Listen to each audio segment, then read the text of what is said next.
Hello. I send you greetings from St. Joseph's Oratory as we begin this beautiful season of Advent, the 4 weeks of preparation for Christmas that the Church gives us each year.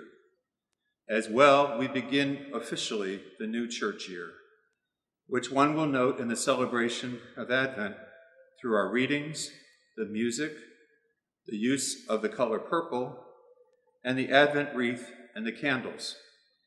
And for many of you in your homes, especially those with children, you might also have an Advent calendar.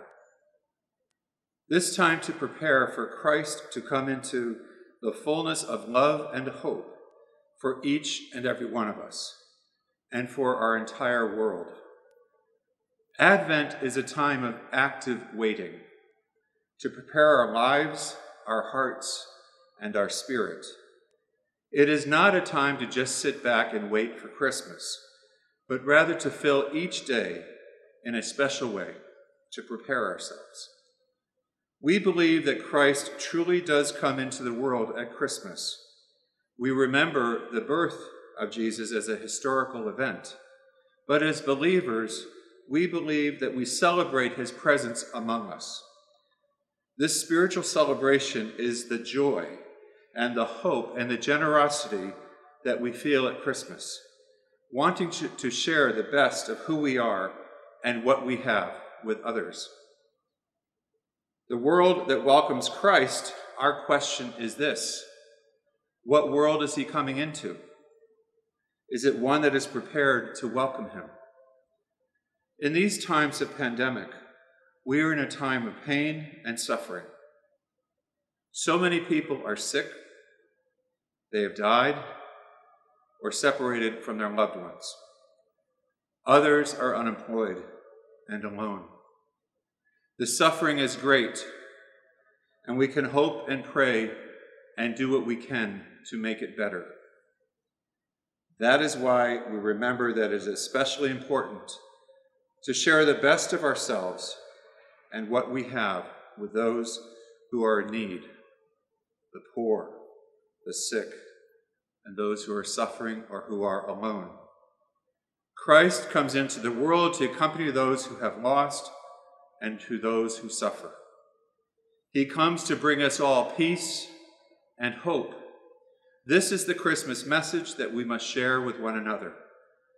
And during this difficult time, we must also remember that there are signs of hope and gestures of kindness and compassion that are made with great dedication, sacrifice, and generosity.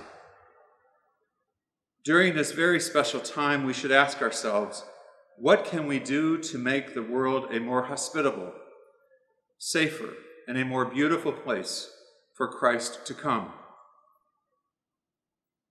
At home, I encourage all of you to have a small Advent wreath for your homes with the 4 candles that you will light, one at a time every week.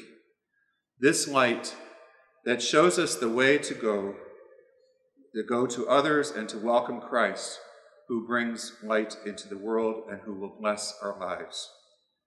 From week to week, as the candles are lit, this light intensifies. It is the light that welcomes Christ and helps us to see the beauty of his arrival among us.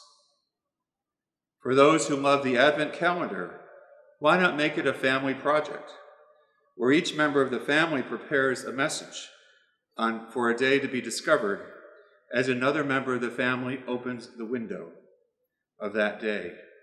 Messages of love, of hope, and of joy to live Advent and to prepare to receive Christ among us as Christians.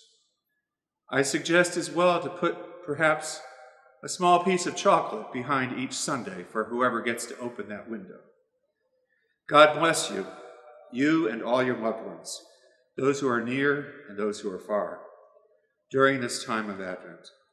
Know that you will be in our prayers here at the Oratory during this blessed time of waiting and of preparation for Christ to come. Amen.